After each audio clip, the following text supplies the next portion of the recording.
My name is Sage and I'm 34 years old. Today, I have a kind of silly story to tell you, but it's still something that bothered my family for years before my husband and I finally put our foot down. Let me start from the beginning. I met my husband Matt when we were in high school. We were good friends, but we never dated. After we graduated, we lost contact with each other because we traveled to different states for college. After graduating from college, Matt came back to our home city, and a year later I came back too. We happened to run into each other at a grocery store and went right back to hanging out like we did back in high school. We developed feelings for each other, and after dating for 3 years, we got married. Our relationship was perfect. Matt and I were always on the same wavelength, and there was almost nothing that we disagreed on. So when Matt asked me if I wanted to start a family only a few months after we got married, of course I agreed. We were both in stable jobs and were more than financially ready for a child. We began trying for a child, and after 6 months of trying, I became pregnant with my son, Corey. Corey has been the light of mine and Matt's life, and we've done everything we can to protect him and make sure that he's happy. You might be wondering what exactly we needed to protect him from. Well, allow me to answer that question. My mother-in-law, Wendy, is a bit of a nightmare. Back when we were in high school, I remember she would do anything she could to embarrass Matt. She would show up to pick him up in the most bizarre outfits, or she would blast the most embarrassing songs. She would send Matt the most inappropriate school lunches that initially had all of us in stitches, but as they got more frequent, they began to get horrifying. Anyway, I'd assumed that she left that back in the day, but apparently she loved to terrorize kids. Wendy and I had a cordial relationship. We didn't hate each other, but we also weren't each other's biggest fans. When I found out how much Matt was scared of her, constantly trying to joke around at his expense, my impression of her only went further down. I only kept the relationship cordial because she was still Matt's mother at the end of the day, and I did not want to disrespect her. Matt and I decided before Corey was even born that if Wendy did any of the things that she did to Matt, we'd cut contact with her. Well, Wendy began terrorizing Corey almost as soon as he could talk. She kept pushing him around, taunting him, and basically doing anything she could to get a rise out of him. Every time Matt and I tried to put our foot down with her, she'd burst into tears and tell us that she was sorry and that she would never do it again. She would beg us to not let her be apart from her only grandson, and she would tell Matt that he was the only family that she had left, essentially manipulating him into feeling sorry for her. Matt and I would cave in and forgive her for a few weeks, and she'd behave well, and then she'd start again. This went on for 3 years, which is something I deeply regret. And then one day, Wendy came over to spend time with us when she suggested that she'd take Corey to the park for a walk. I was hesitant about sending him with her because I made it a point to only let Corey be around her when Matt and I were present. She usually never made any of her jokes when we were around, but Wendy was very insistent about taking Corey to the park. And when Corey heard that he could go to the park, he also started begging me. So I told them that they could go, but they had to be back in half an hour. I gave Corey some cookies to snack on and sent him on his way with Wendy. Half an hour later, Corey comes into the home and is bawling. I didn't even ask Wendy what happened. I tried my best to calm Corey down, but he refused to tell me anything other than, "Nana was so mean." When Corey was slightly calmer, I went to Wendy and I asked her what she had said to him. "What did you say to Corey?" "What do you mean?" "He's been crying and he won't tell me what you said to him." "How do you know that I said something?" "Well, he wasn't crying when he left the house with you, but after he came back, he's been crying non-stop." So, it could have been one of the boys at the park that said something mean. Corey told me that you said something mean to him. Can we not play this game? Just tell me what you said. I didn't say anything mean. I was just pulling his leg. Corey, sweetie, come here. Yes, Mama?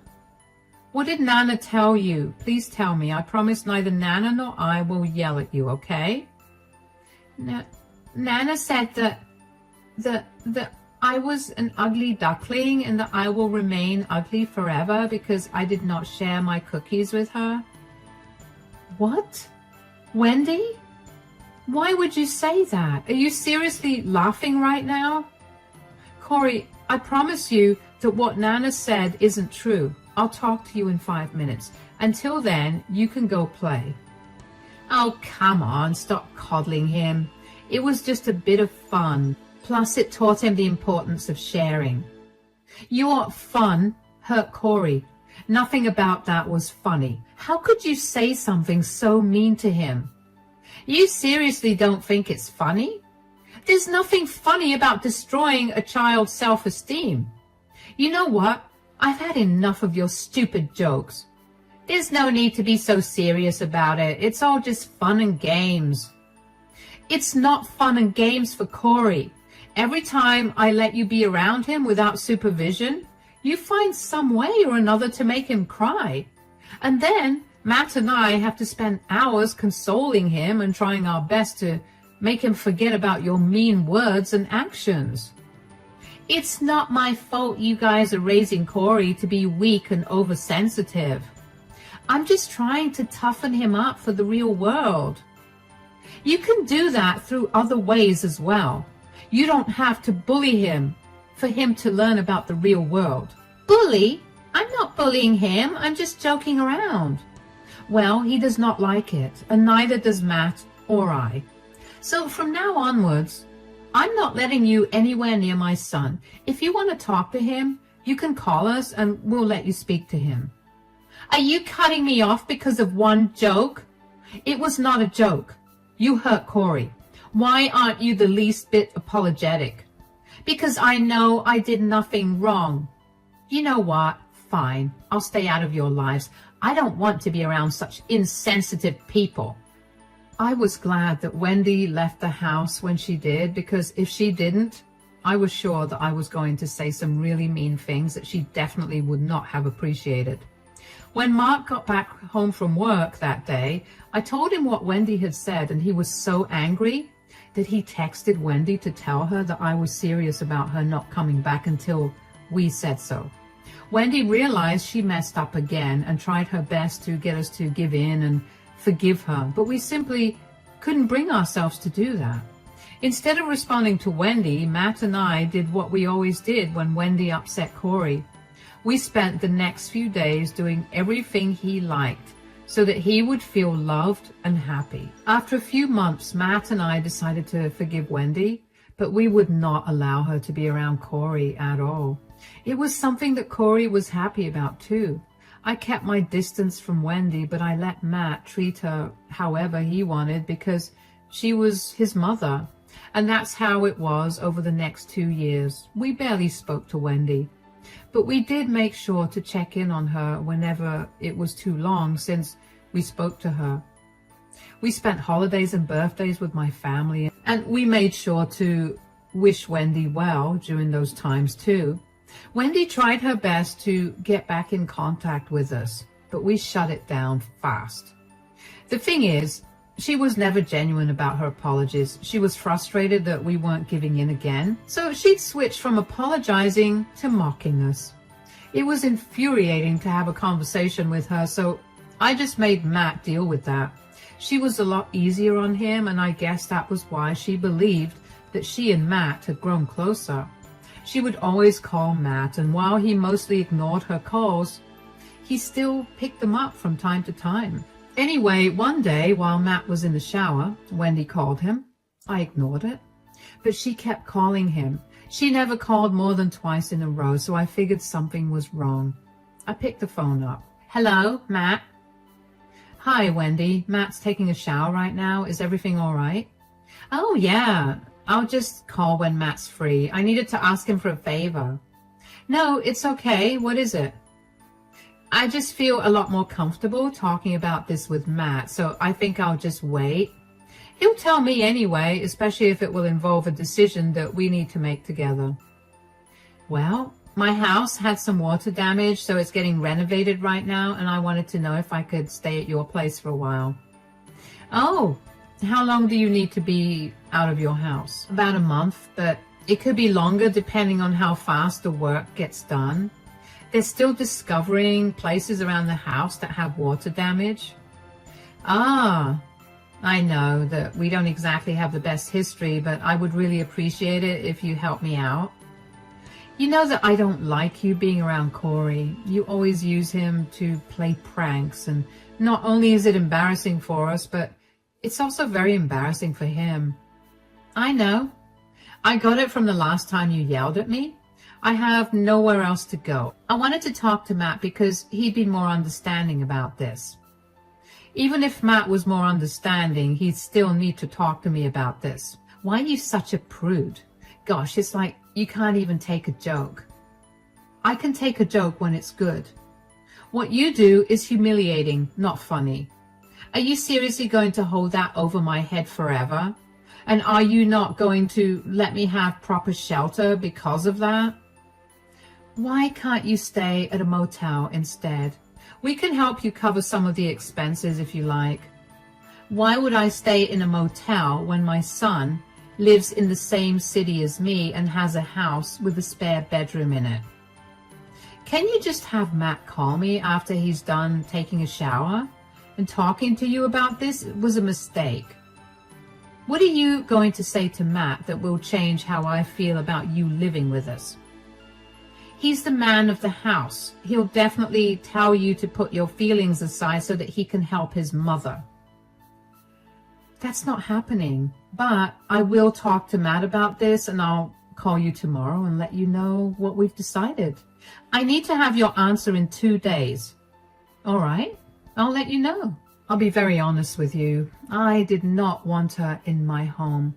I have been having a very good 2 years without seeing her too much, and her living in our house for probably more than a month felt like a repercussion for not seeing her often. But I talked to Matt about it anyway. Matt also suggested that she stay at a hotel initially, but when I explained that Wendy was against that idea, Matt was upset because of her entitlement.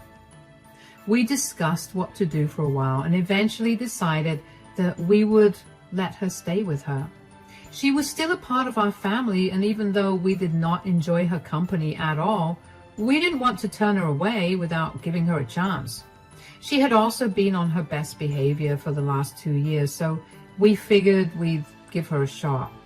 We also had a conversation with Corey about whether he would be okay with his Nana living with us for a little while, and he said he was okay with it. We had a spare room that Wendy could occupy, but we would set some ground rules for her to follow. Matt and I knew that Wendy would hate the rules, but we knew that those rules needed to be there if we wanted some peace of mind in our own home. I called Wendy the next morning while I was at work to tell her what Matt and I had decided. Hi, Wendy. Oh God, are you calling me to tell me that I'm not allowed to stay with you? You have to understand that I have nowhere else to go. Calm down. I talked to Matt about it, and even though neither of us is too keen about you staying here, we understand that you have nowhere else to stay, so we've decided that you can stay with us. Oh, thank God. But you have some serious rules that you need to follow. What? You have to pick up after yourself, do your own laundry, and make sure that your room is clean. And you are not allowed to pull any pranks on us, no matter how harmless. What is this, a jail cell? Why are you guys so adamant about me not being a good person? We're not saying you're a bad person, Wendy. You just can't seem to understand what's okay and what's not. It's not my fault that none of you seem to understand what's actually hilarious. Do you want to stay with us or not? Of course I do, but I don't want to have to follow so many rules. Then you can stay in a motel where you won't have to follow any rules at all. Fine, whatever. I'll obey your stupid rules. If you play a single prank on any of us, especially Corey, we will make you move out. Do you understand? Yeah, sure. Does Matt know that you've given me such strict rules? Of course he does. He agreed with whatever I just told you. You're the worst thing that's happened to this family. Matt used to love my jokes, but after he met you, he's changed. Matt never liked them from the start. He had no choice but to bear with it because you are his mother. Corey doesn't like it either, and I will do anything to make sure that he's not uncomfortable in his own home.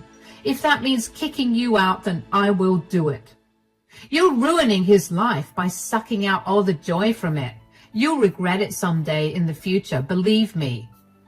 Corey is a very happy kid, but I can assure you that he does not like your jokes. If you still have a problem with our rules, you can simply not stay with us. No, I want to stay with you. I was stating my opinions. Fine. We'll see you here tomorrow then. Of course, I wasn't expecting Wendy to listen to all the rules I set up, but I really only wanted her to listen to one rule, and that was about her pranks and jokes. Wendy came over the next day and was cold towards me, but I didn't care. I kept Corey away from her as much as I could, and whenever Corey had to be around Wendy, like during dinner or TV time, either Matt or I would be present. Wendy's stay at our place ended up extending past a month, and even though I wasn't happy about it, I didn't mind too much. Wendy wasn't a very bad guest. I mean, she wasn't very clean, and she definitely waited until the last minute to do a huge pile of laundry, but she also offered to cook meals for all of us, and she helped me do other chores around the house. So when she offered to start making Corey's lunches for school, I agreed.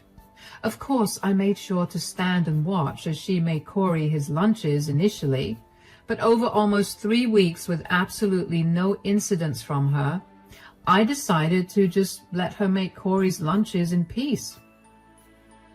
Everything was fine for a few days until one day while at work, I got a call from Corey's teacher, Miss Leslie. My heart dropped and my gut told me that Wendy definitely did something. Hello, Miss Leslie, is everything all right? Yes, I just wanted to ask you if everything is all right at home. Yes, it is. Why? Is something the matter with Corey? Well, since you say that everything's okay at home, I just wanted to ask you how you could send something so inappropriate in your son's lunchbox. What? What do you mean? During the break today, Corey approached me with a note that was in his lunchbox and asked me to read it out to him because he didn't know what it said. I was shocked when I read what the note said. It was full of explicit words that basically made fun of me. I did not appreciate that. I will have to take this matter up with the principal and probably the school board. Oh my God, I'm so sorry that happened. I can assure you that neither I nor my husband did that. My mother-in-law is staying with us at the moment, and she's the one who packed Corey's lunch today. She loves to play pranks, and this was her doing. I'm so sorry that you had to read that note, and even more sorry for what my mother-in-law did. I see. It's okay, but you have to make sure that Corey doesn't come to school with these letters again. If Corey and his classmates could read, this would have been an even bigger issue. Yes, I understand that. I'll make sure it doesn't happen again. Is there any way for you to not report this incident? I had explicitly told my mother-in-law that she wasn't allowed to play her pranks on Corey, and she told me that she wouldn't. But she did it anyway. If I had known that she would do it, I wouldn't have let her pack Corey's lunch or let him take what he took today. I understand that family dynamics can be very difficult. And while I understand that this was not something that you or your husband did, I will still have to report you for it. You will need to come to the school today and talk to the principal about this too. All right. Will this affect Corey's admission in any way? Since you've said that neither you nor your husband did this, I highly doubt that it will affect Corey's admission, but there will be a little more attention given to him because we cannot have this happening again. Okay, that's no problem then. I'll make sure to take better care of Corey, and I'll talk to my mother-in-law about her actions as well. Also, as Corey's teacher, I feel like it's my place to tell you that someone like your mother-in-law is not exactly the best influence on Corey. He could pick up a lot of bad behaviors from her, which would only affect him in the long run. Yes, I know. My mother-in-law is only staying with us because her house is being renovated. Corey isn't her biggest fan because he hates her pranks too. I'll make sure to keep her away from him anyway. That's good. Will you be able to make it to school in an hour? Yes, I'll be there. My face was red, and I didn't know if it was because of embarrassment or anger. I immediately called Matt and explained what had happened. We took the rest of our days off and made our way to Corey's school. When we got there, Miss Leslie had Corey standing with her while we sat with the principal. The principal handed us the note that Wendy had sent Corey, and it was exactly like one of the notes that she'd send Matt when he was in high school. It had a lewd joke at Miss Leslie's expense and a very unflattering caricature of a woman with reference to that joke. For the next hour or so, Matt and I spoke to both the principal and Miss Leslie about how inappropriate the note was. They reminded us of the school policies and told us that they were only letting it go this time because this was the first time. The principal was very firm when he told us that if Corey came to class with another inappropriate note like the one that he had brought in that day, they would be forced to expel him. Of course, Matt and I promised him that it wouldn't happen again, and that's when both the principal and Miss Leslie began to ask more questions about Wendy. They asked Matt and me first and then Corey, and it became pretty clear to them that none of us liked Wendy or her antics. The principal then went on to berate us for tolerating Wendy in our lives for so long when she'd been so horrible to Corey almost all his life. Matt and I were ashamed, but we also recognized how right he was. We had let Wendy manipulate us for too long, and our son suffered at her hands. We left the office with Corey in our arms, and we took him out for ice cream and made sure he was doing okay before we went back home. When we got home, Wendy was standing at the door waiting. How was school, Corey? Corey, sweetie, go to your room. Mommy has to speak to Nana. What's wrong? What's wrong? What's wrong? Do you know how much trouble you almost got Corey in today? What do you mean? Do not play dumb, Wendy. We were called into Corey's school because of the note that you put in his lunchbox. Why did you do that? Do you know how embarrassing that was for us? Oh, come on, that was just a joke. Why is everyone so uptight? I'm sure his teacher got a good laugh out of it. You think his teacher got a good laugh out of you calling her fat and ugly, among many other explicit words? I would have laughed. Nobody cares about that. Nobody cares about what you find funny or not, Mom. You almost got my child thrown out of school because you thought something was funny. Geez, when did you get so uptight? You used to love all my jokes. I liked them when they weren't embarrassing or hurtful, but this is crossing way too many lines. Sage and I had to sit in front of the principal today and listen to him and Corey's class teacher berate us for the note and for letting you near him. So, let them say what they have to say. You're not going to listen to them, are you? Of course I'm going to listen to them. I've tolerated enough of your humiliation, and it's time for you to go. What? You're choosing some humorless loser's words over your own mother? No, I'm choosing my son over your humorless gags. You need to get out of our house and out of our lives for good. I don't ever want to see your face again. You can't be serious. You're my son. You can't just abandon your mother this way. Sage, say something. We warned you before you came to stay with us that we would kick you out if you played any more pranks.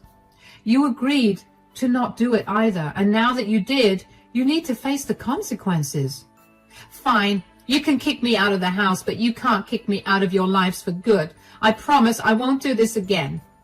You've made this promise 1,000,000 times already, and every single time you've broken it. Why would I believe you now?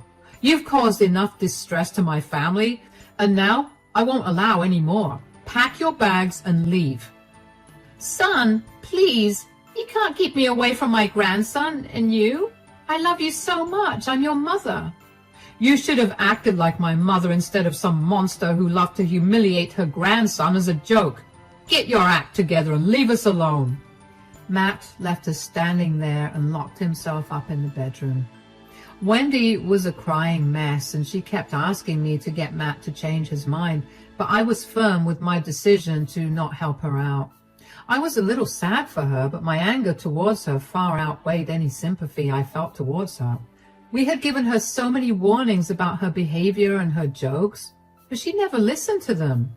I don't know why she was so upset when she should have seen this coming. I know that she thought Matt looked up to her as a role model, but that stopped being the case when Matt was 16. I helped Wendy pack her things up after that. She kept taking breaks to cry, but I kept going. I was not going to coddle her or try to make her feel better. She deserved to feel a little remorse. I hoped that would at least knock her down a peg. I hoped she used this as a lesson to be more considerate of other people's feelings. I thought about this while I was packing Wendy's things up, but those thoughts were swiftly gone when, right before she left, Wendy looked at me with spite and told me that she was going to fight to get her grandparents' rights over Corey because she was going to be in our lives whether we liked it or not. She was never going to change. The next few weeks was spent hiring a lawyer to fight against Wendy because she really did try to fight for her right to visit Corey. However, Corey explicitly stated that he did not like Nana and did not want to be around her. Along with that, I got reports from Corey's school about Wendy's inappropriate gag. That was enough for Wendy's request for visitation to get denied. Wendy was fuming at that. She kept trying to contact us to tell us that she was never leaving our lives. She even went as far as to show up at our house at random times just to knock at our door and scream like a banshee. Initially, Matt and I ignored her, but when we noticed how terrified Corey was getting, we decided to file for a restraining order against Wendy. Once we were granted that, Wendy stopped coming around. That did not stop her from blasting us on social media for being horrible people with no sense of humor or care for their family. Matt and I decided to block her and move on with our lives. Knowing that Wendy isn't going to be a part of our lives for a very long time is a very comforting thought. I feel a lot more at peace, and Corey is even happier. He no longer has nightmares or worries about every little thing. I don't know what's been happening with Wendy, and I don't care to know either. We're back to being the perfect, happy family, and there's nothing better than that.